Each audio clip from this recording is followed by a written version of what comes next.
The purest people you know are not moral heroes. They are psychological accidents waiting to happen, walking vulnerabilities incapable of true self-defense. The most dangerous psychological lie ever sold to us is that genuine virtue is found by eliminating your darkness rather than integrating it. We have become a culture obsessed with cleanliness, with surface-level goodness, systematically eliminating the very psychological material required to navigate a complex, often brutal world. We worship innocence, but innocence is just ignorance, and the person who refuses to acknowledge their potential for savagery, aggression, and calculated selfishness is not a saint. They are a psychological casualty waiting for the first real crisis to break them entirely. This essay is about the shadow, not the simplistic teenage definition of being edgy, but the profound Jungian concept of the rejected self. The desires, instincts, capacities, and potentials that your conscious ego deems unacceptable, locking them away in the basement of your psyche. The fundamental premise we must accept if we are to survive modernity is this: you don't lack darkness, you lack ownership of it. You believe you have successfully repressed your shadow, but the truth is you have merely outsourced it. And that outsourcing makes you predictable, fragile, and absolutely, undeniably, a victim waiting for a perpetrator. This is the ultimate cost of moral vanity. If the idea that your greatest strength lies in recognizing your potential for cruelty feels deeply unsettling, good. You are finally ready for a deeper conversation. If you are tired of the shallow, feel-good self-help industry and want to understand the true mechanics of psychological power, resilience, and ethical self-mastery, then this is your moment. Subscribe to the channel now. Don't miss the uncomfortable truths the rest of the culture is desperate to hide. The problem with denying your shadow is that you deny energy. The shadow is not just the evil within, it is the raw, untamed, primal life force, the aggression needed for ambition, the cunning required for negotiation, the refusal to be exploited, the instinct for self-preservation in its most brutal form. When you sever this connection, you neuter yourself. You become morally superior but psychologically impotent. You spend all your life force maintaining the carefully constructed facade of the good person, terrified that a single unfiltered thought will shatter the illusion you project. This constant maintenance is exhausting, and it ensures that when real conflict arrives, you have no psychological reserves to draw upon. You become brittle. You become prey. When you refuse to acknowledge the darkness in yourself, you immediately become unable to see complexity in the world. You are forced to see things in binaries: good versus evil, hero versus villain, us versus them. Why? Because the darkness you deny in yourself has to go somewhere, and the only available place is out there. This is the mechanism of projection. You see your repressed anger in politics, your unacknowledged jealousy in your friends, your forbidden desires in the media. This is why people who lack a shadow are the first to descend into ideological fervor and moral panic. They are literally fighting the war within themselves by attacking phantom enemies outside. They are moralizing because they are terrified of introspection. They believe they are fighting for justice, but they are only fighting for the continuation of their own manufactured innocence. You can identify this psychological weakness not by what people do, but by what they refuse to admit they could do. The person who lacks a shadow is incapable of saying, "Yes, I understand the appeal of revenge, and if I were pushed far enough, I could execute it meticulously." Instead, they recoil in theatrical horror, retreating to the safety of platitudes about peace and love, which serves only as a shield against the truth of their own capacity. They have replaced reality with a comforting narrative. We are not discussing sociopathy here. We are discussing wholeness. A person who integrates their shadow, a rare and terrifying process, becomes fundamentally trustworthy because you know they have faced their potential for destruction and consciously chosen compassion. They are not nice because they have no other options. They are good because they actively choose goodness over potential ruthlessness. but the person without a shadow is merely reacting to external pressure, constantly seeking external validation for their moral standing. They are victims not just of external circumstances, but of their own internal repression, forever running from the source of their own greatest power. They are walking contradictions, demanding fairness from a world they refuse to engage with authentically, believing their moral superiority should exempt them from consequence. It does not. It only ensures their defeat. The psychological trauma begins the moment we internalize the mandate of manufactured serenity, the insidious lesson taught by every modern institution, that power is dangerous and goodness is synonymous with passivity. We are not suffering from an excess of darkness. We are suffering from a deficiency of self-acceptance. The shadow is repressed not out of genuine morality, but out of fear of social exile, fear of being labeled unlovable, and the sheer terror of carrying the full weight of one's own volition. We choose the lie of perfect innocence because it grants us provisional acceptance into the comfortable mediocrity of the collective. But the cost is the creation of a psychological hemorrhage. All the energy that should be used to navigate the world, the anger that protects boundaries, the ruthlessness that achieves goals, the desire that fuels creation, is instead locked away in an internal dungeon, guarded by a hypervigilant ego obsessed with maintaining its pristine self-image. This is why so many live lives defined by generalized anxiety and an unspecific dread. They are not afraid of the outside world. They are terrified of the prisoner they keep within, knowing that if it escapes, the carefully constructed life they lead will shatter instantly. If you are serious about peeling back the layers of these deeply uncomfortable yet necessary truths and refuse to participate in the collective lie, then this is the community built for you. Make sure you subscribe now so you don't miss the analysis that exposes the mechanics of control. This internalized civil war is the core engine of modern suffering. When we deny our capacity for aggression, that energy doesn't vanish. It becomes self-hatred, turning the necessary impulse to fight for ourselves into an impulse to fight against ourselves. The person perpetually suffering from imposter syndrome or crippling procrastination is often witnessing the passive aggression of their own repressed shadow. The shadow denied direct external action sabotages the ego's goals, preferring failure to the terrifying exposure that success would bring. Success demands power, and power means acknowledging the capacity for destruction. So the unconscious engineers failure, ensuring that the individual remains small, safe, and morally unaccountable. They feel they are powerless victims, but they are, in fact, incredibly powerful self-saboteurs, masters of their own psychological containment. They become allergic to responsibility, preferring the soft comfort of learned helplessness, because if you are perpetually incapable, you never have to face the moral reckoning of what you could have achieved or what terrible things you might have done to get there. The tragedy of the unintegrated self is that it guarantees mediocrity. Wholeness, psychological maturity, is the ability to hold two contradictory truths simultaneously. I am capable of immense good, and I am capable of profound malice. The individual who denies the latter is fragile, operating perpetually on borrowed psychological resources.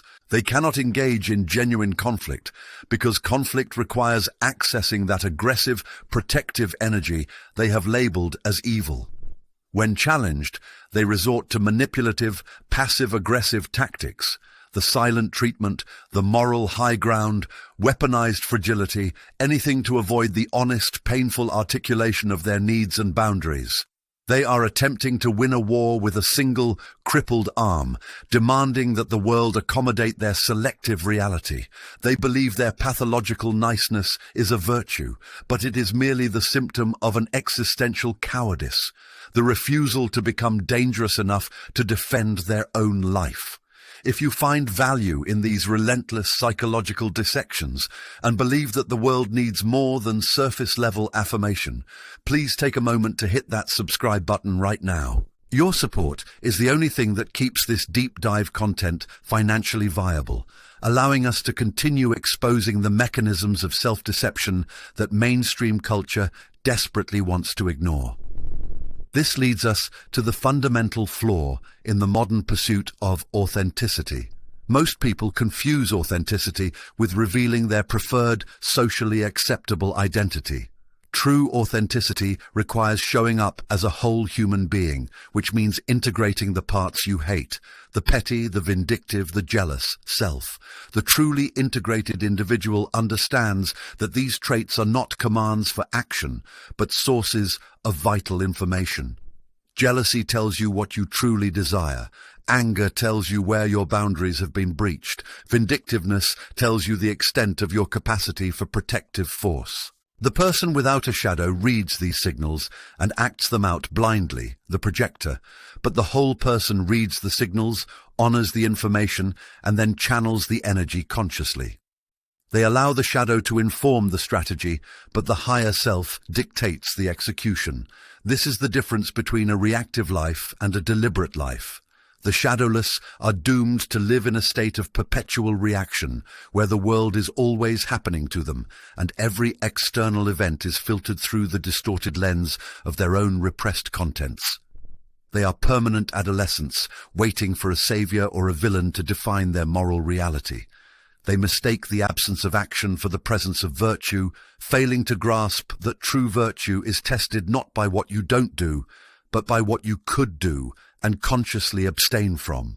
It is the mastery of the monster within, not its denial, that confers genuine ethical authority. The shadow, therefore, is not a curse. It is the raw material of self-mastery. Deny it, and you remain a psychological cripple, perpetually governed by the very forces you seek to escape. Embrace it, and you unlock your full, terrifying potential. The verdict is clear. The greatest moral crime is not the possession of darkness, but the cowardly refusal to face it, ensuring that you remain forever a puppet of your own unconscious fears. To join a community dedicated to this radical self-ownership and to continue receiving analyses that refuse to pull their punches, hit subscribe and become part of the movement that prioritizes brutal truth over comfortable delusion. This is the critical failure point of the psychologically immature. They mistake the lack of conscious malice for actual goodness. They become the perfect moralists, precisely because their moral code is so rigid it has become a cage for their own humanity. They cannot bear the internal weight of their potential darkness, so they perform their virtue relentlessly, always requiring an audience to validate their purity. This need for external validation is precisely what makes them the most dangerous citizens. When the shadow is not recognized internally, it is immediately projected externally onto society, creating the witch, the heretic, or the enemy. They desperately need someone else to be the source of all evil, because if evil resides in the other, they remain pure, untouched, and ethically superior. This mechanism of projection is the dark engine behind every moral panic, every witch hunt, and every brutal ideology that promises cleansing through destruction. Consider the psychological anatomy of the Inquisitor, the Puritan, or the fanatic revolutionary. These are historically not cynical nihilists. They are men and women profoundly committed to a vision of moral purity. Their cruelty is not born of a lack of values, but of an absolute, terrified commitment to the wrong values, specifically the value of self-denial and the denial of complexity. They look at the object of their destruction, the accused witch, the ideological deviationist, and what they truly see is the horrifying reflection of their own suppressed desires, the wildness they crushed, the doubt they strangled, the lust they buried alive. By burning the heretic, they are ritually assuring themselves that their own internal monsters are under control, eliminated not just from the public square, but from their own souls. The ultimate atrocity is almost never committed by the man who knows he is a villain. It is committed by the man convinced of his own immaculate moral standing, using a weaponized conscience as his shield and his sword. This is the brutal irony. The greatest destructive force in human history is not explicit malice, but repressed virtue, curdled into self-righteous condemnation. To deny the shadow is to doom yourself to a life where you are perpetually driven by the need to find someone else to blame, someone else to judge, someone else to crucify, all so you can maintain the fragile, pathetic illusion of your own untainted soul. If you find value in confronting these hidden psychological mechanics and believe that the world desperately needs deep dives that reject easy comfort in favor of rigorous, uncomfortable truth, then you should hit that subscribe button right now. Supporting this work ensures that these deeper analyses continue to find their audience. The modern manifestation of this collective shadow projection is the culture of perpetual outrage, where millions of individuals desperately try to outsignal one another's moral superiority. The digital mob functions as a collective superego, hunting down anyone who dares to express the unacceptable complexity of human experience, the nuanced thought, the inappropriate joke, the moment of vulnerability. They are not seeking justice, they are seeking purification. The thrill of the purge is intoxicating because it offers a temporary, manufactured sense of moral high ground, a fleeting escape from the hard, lonely work of internal integration. It allows them to feel powerful and righteous without ever having to face the terrifying emptiness within their own carefully constructed moral facade. They confuse the noise of their denunciation with the substance of their ethics. But the price of this external projection is crippling. It results in psychological sterility. The shadow is not just the dark side. It is the reservoir of raw, undifferentiated life energy. It is the spontaneous aggression, the fierce boundary setting, the wild, unfiltered creativity, and the passionate, earthy desire. When you repress these forces, you do not become calmer. You become brittle. You become emotionally inert, relying on the predictable dopamine hit of collective outrage to feel anything at all. You lose your capacity for genuine resilience, because resilience is built on the willingness to fall apart and then reconstruct yourself, integrating the ugly parts that got you there. The shadowless person cannot afford to fall apart. Their entire identity relies on the appearance of being perfectly put together, perfectly virtuous, and therefore, tragically, perfectly boring. They become hollow men, defined entirely by the absence of what they fear, mistaking their own lack of vitality for a superior state of being. The mature individual, the fully integrated self, is terrifying to the moralist precisely because they do not rely on external measures of goodness. They know they possess the capacity for cruelty, theft, and utter disregard, and they have factored that knowledge into their operating system. This self-knowledge generates a powerful, unshakable humility, which is the only true foundation for ethical action. They are capable of kindness not because they are incapable of malice, but because they have consciously chosen kindness, knowing full well the alternative path available to them. Their compassion is not soft. It is forged in the fires of their own internal struggle. The shadow, when integrated, transforms from a source of destructive action into a wellspring of profound empathy, because the fully conscious individual realizes that they are never more than one poor choice away from committing the very act they judge in others.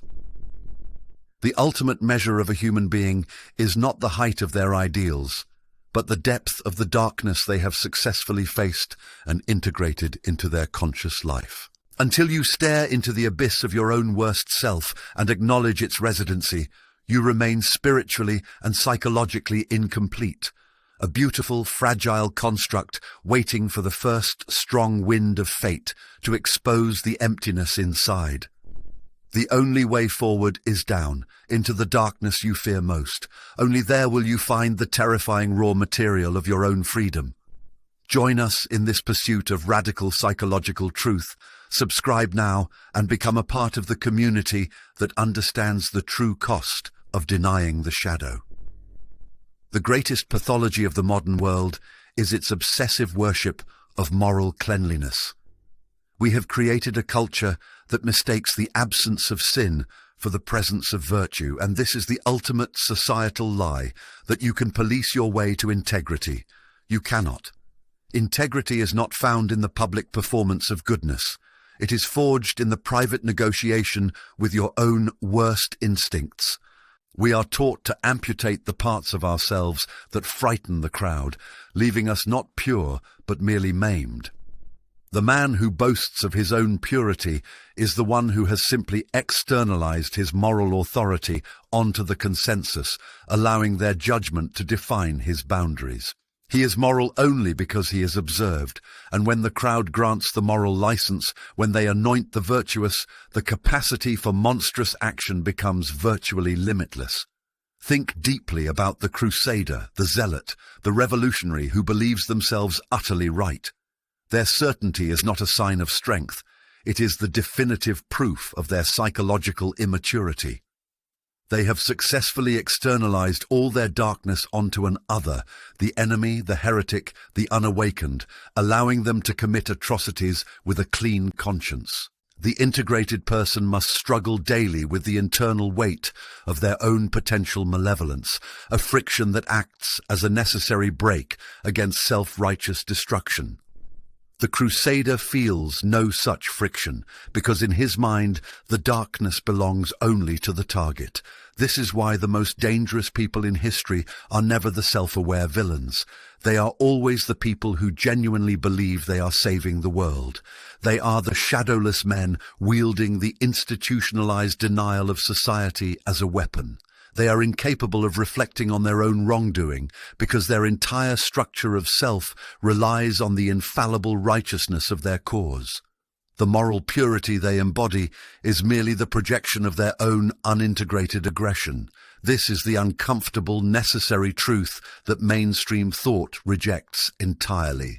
If you find this unflinching gaze into the hidden architecture of the psyche valuable, if you believe that confronting these deep cultural delusions is essential for true individual and collective maturity, then hit that subscribe button right now. Your support fuels the existence of content willing to venture into these uncomfortable, necessary depths, providing a sanctuary for those who refuse to wear the safety blanket of consensus. The integrated self, conversely, operates under a perpetual internal quarantine. They know the virus of malice resides within, and that knowledge enforces a constant, gentle discipline. They do not preach righteousness. They practice caution. They recognize that moral absolutism is the intellectual signature of the undeveloped mind.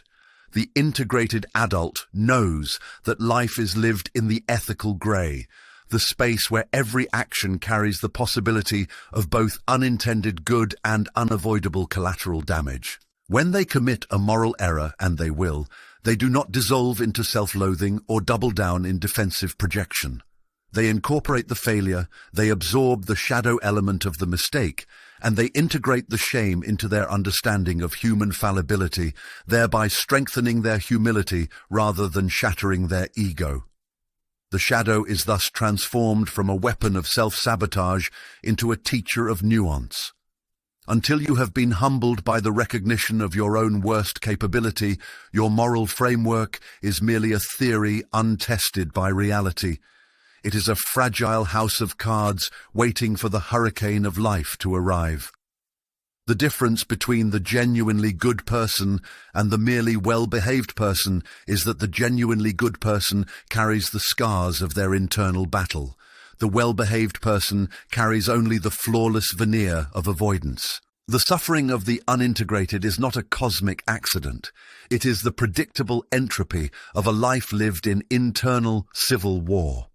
When you refuse to own your capacity for cruelty, that cruelty does not disappear. It merely gains autonomy and begins to operate through the subconscious, manifesting as passive aggression, cynical withdrawal, or an obsessive need to police the morality of others, the precise mechanism by which the moralizer becomes a hidden tyrant. This is the dark engine driving the contemporary obsession with purity. We have constructed a reality where the greatest moral sin is being exposed rather than being flawed. The cultural emphasis on virtue signaling is not a sign of moral uplift. It is the desperate attempt of the unintegrated ego to preemptively declare its cleanliness, hoping that the glare of external judgment will sanitize the internal muck. This performance requires a constant victim, someone external who can conveniently carry the burden of the projection, ensuring the performer remains perpetually spotless. Look closely at anyone who demands flawless behavior from others. You are witnessing a psychic fugitive running from themselves. Their demand for perfection is an emotional hostage situation. If the world fails to meet their impossible standard, they gain the moral high ground necessary to justify their inner rage. This dynamic explains the pervasive fatigue of modern existence. Most human psychic energy is not spent on creation, but on the maintenance of these elaborate, increasingly fragile defensive systems. We are exhausted because we are constantly holding up a mirror to the world that refuses to reflect our true face. The moment the mask slips, the carefully constructed self-narrative implodes, triggering an existential panic far more terrifying than the honest admission of fallibility ever could be.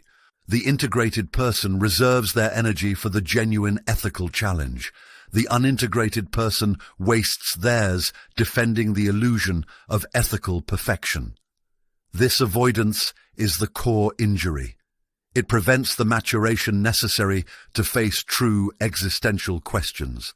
Instead of confronting the abyss of meaning, they chase the ephemeral high of moral superiority, confusing judgmentalism with spiritual depth. This substitution is the ultimate betrayal of the self. The ultimate failure of the modern psyche is its inability to sustain paradox. We are addicted to resolution, clarity, and simplicity, mistaking these things for peace. But genuine peace is not the absence of conflict. It is the presence of the necessary tension held in balance. To be integrated means to be simultaneously the destroyer and the creator, the saint and the sinner, the victim and the perpetrator, without collapsing the structure of the self. The non-integrated mind finds this tension intolerable, forcing a split where one half of the personality is exalted and the other is exiled. This exile is the source of all our relational and political anxiety, because the external world becomes the inescapable stage upon which the internal drama of rejection must be continually reenacted. We do not see people. We see screens upon which our rejected qualities are projected, making every disagreement a battle against a projected piece of our own psyche. This is why arguments today feel less like disagreements over policy and more like desperate existential defenses. To concede a point is not merely to lose an argument. It is to momentarily risk the reabsorption of the hated shadow material, which the ego perceives as a psychic death sentence. The genius of integration, conversely, lies in the deliberate courting of existential discomfort. When you have accepted the monster within, you are freed from the neurotic need to hunt monsters outside. This liberates vast stores of personal power previously dedicated to self-deception and image management. The truly formidable individual is not the one who claims to have conquered their flaws, but the one who has signed a non-aggression pact with their own flaws, understanding that the shadow is not meant to be destroyed, but utilized as the raw volcanic energy source for genuine courage and transformative action. Without the aggressive drive of the shadow, we are merely passive recipients of the world's chaos, incapable of drawing the necessary boundaries or fighting the necessary fights. The integrated warrior knows how to channel their anger into justice, their fear into prudence, and their destructive impulses into the radical pruning of cultural deadwood. The final stage of this integration is the radical acceptance of absurdity and the surrender of the need for cosmic validation. The integrated self understands that meaning is not found, but manufactured, and that morality is a self-imposed structure, not a divine mandate. This realization is profoundly terrifying to the unintegrated, who rely on external guarantees, God, tradition, ideology, to justify their existence. The integrated person stands alone, responsible not just for their actions, but for the very ethical framework they choose to live under. They are their own judge, their own executioner, and their own redeemer. This is the ultimate solitude, and it is the price of genuine freedom. To truly stand in the light, one must first be willing to stand in the dark, and to understand that the light and the dark are, in the deepest psychological sense, the same substance seen through different lenses of moral judgment. If you recognize this profound shift from external validation to internal accountability as the only path forward, then consider joining this community. Hit that subscribe button and let us continue to explore these uncomfortable, necessary truths together, building a space for those willing to live in the complexity that others avoid. The integrated life is not easier. It is simply better because it is real. The integrated person does not seek salvation. They embody necessity. The greatest illusion we still cling to, even after rejecting the gods and the governments, is the belief that we are entitled to an outcome that feels good, that the universe or history or the collective unconscious owes us a clean, satisfying narrative arc. It does not. The ultimate, terrifying verdict is this: the meaning of your life is the sheer force of will you exerted to prevent the meaningless chaos from consuming your conscience. That is the only heroism available. We are not meant to be harmless. We are meant to be dangerous, controlled, and strategically lethal in the defense of our chosen values. Stop searching for the gentle path. The gentle path is the slow suicide of the spirit. The integrated self knows that the ultimate act of love for humanity is not passive kindness, but the ruthless, uncompromising commitment to maximizing one's own power to act in a world that desperately needs agents, not victims. This philosophy is not for everyone. It is for those who realize that the only way to escape the prison of external judgment is to become the architect of their own suffering and their own salvation. If you are ready to stop playing small, if you understand that depth requires dedication and that the most valuable ideas require genuine sacrifice, then ensure you are subscribed. Join the few who are willing to face the void, and let us build this uncomfortable, necessary fortress of thought together. The ultimate verdict is that you will be defined not by the goodness you projected, but by the sheer quantity of difficult decisions you made and upheld without complaint. Stop waiting for the world to grant you purpose. The greatest spiritual discipline is the refusal to compromise your vision simply because the path is lonely. True meaning is only ever found in the unflinching decision to occupy your unique necessity. This is the weight of reality, and it is the only freedom worth having. Your life is not a story to be neatly narrated. It is a monument to be built through relentless, quiet force. If you understand that we are not here seeking agreement, but demanding rigor, then join this intellectual frontier. Hit that subscribe button and become part of the community dedicated to mastering the uncomfortable, necessary skill of living fully in the truth.